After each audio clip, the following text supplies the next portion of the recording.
Learn Persian with short stories.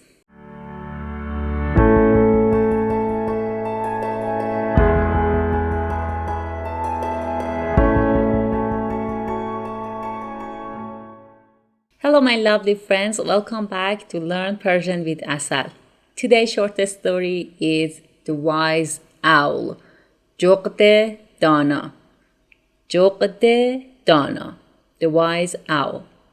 As you know that we have 3 steps in short stories. So step 1 is to define the new words, and step 2 is read a story slowly. Step 3 is to read the story faster. And also at the end of the stories we have a short quiz. You can answer them and write your answer in the comments. I will check your answers as soon as possible. Let's start the new words part 1. Step 1, define the new words.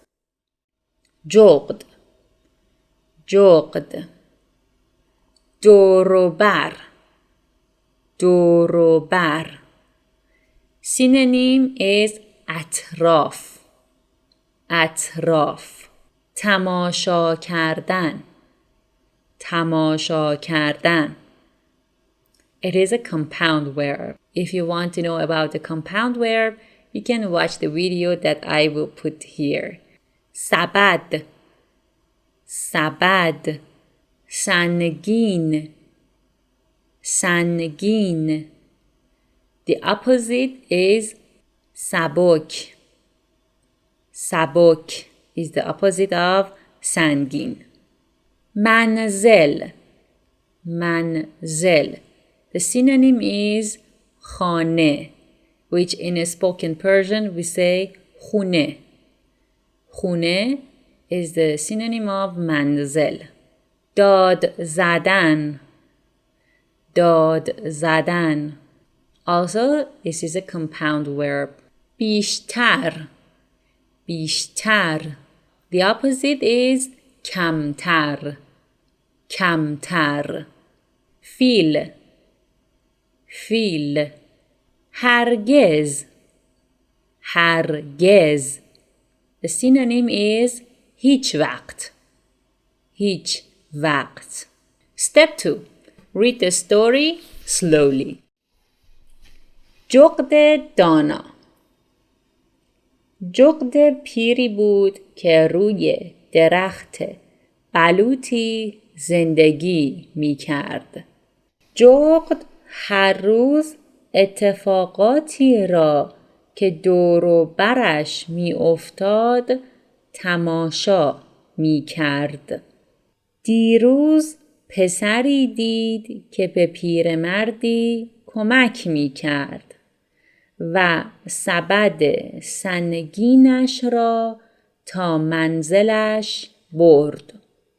امروز دختری دید که سر مادرش داد می زد. هر چقدر بیشتر می دید کمتر حرف می زد. هر چقدر کمتر حرف می زد بیشتر می شنید. می شنید که مردم حرف می زنند و قصه می گویند. شنید که زنی می گفت فیلی از روی دیوار پریده است. شنید که مردی می گفت هرگز اشتباه نکرده است. او درباره همه آدم‌ها شنیده بود.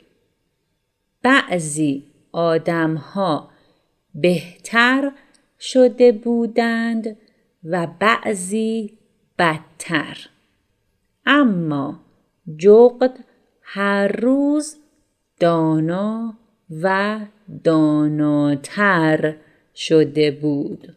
آدم‌ها هم با شنیدن داناتر می شوند. هر آدمی باید هر آنچه در دنیای اطرافش هست را ببیند و بشنود، چون روزی میرسد که بیشتر با دنیای اطرافش ارتباط پیدا می کند.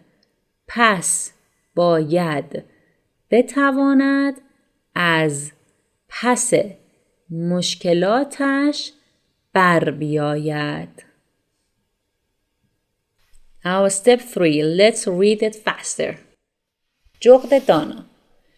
جغد پیری بود که روی درخت بلوطی زندگی می کرد. جغد هر روز اتفاقاتی را که دور و برش می افتاد تماشا می کرد. دیروز پسری دید که به پیرمردی کمک می کرد و سبد سنگینش را تا منزلش برد. امروز دختری دید که سر مادرش داد می زد. هر چقدر بیشتر می دید کمتر حرف می زد. هر چقدر کمتر حرف می زد بیشتر می شنید. می شنید که مردم حرف می زنند و قصه می گویند. شنید که زنی می گفت فیلی از روی دیوار پریده است. شنید که مردی می گفت هرگز اشتباه نکرده است. او درباره همه آدم‌ها شنیده بود. بعضی آدم‌ها بهتر شده بودند و بعضی بدتر. اما جغد هر روز دانا و داناتر شده بود. آدم‌ها هم با شنیدن داناتر می‌شوند. هر آدمی باید هر آنچه در دنیای اطرافش هست را ببیند و بشنود. چون روزی میرسد که بیشتر با دنیای اطرافش ارتباط پیدا می‌کند. پس باید بتواند از پس مشکلاتش بر بیاید. Okay guys, that was the story of today. I hope you enjoy it and write your opinions about this story in the comments. Also, we have some comprehension questions. It's a short quiz at the end of the story, so you can answer them and write your answer in the comments. I will wait for your answers and I am going to check it as soon as possible. So if you want to support me, please subscribe Learn Persian with Asal and also like the video. I'm Asal. Thanks for watching. Love you. Bye.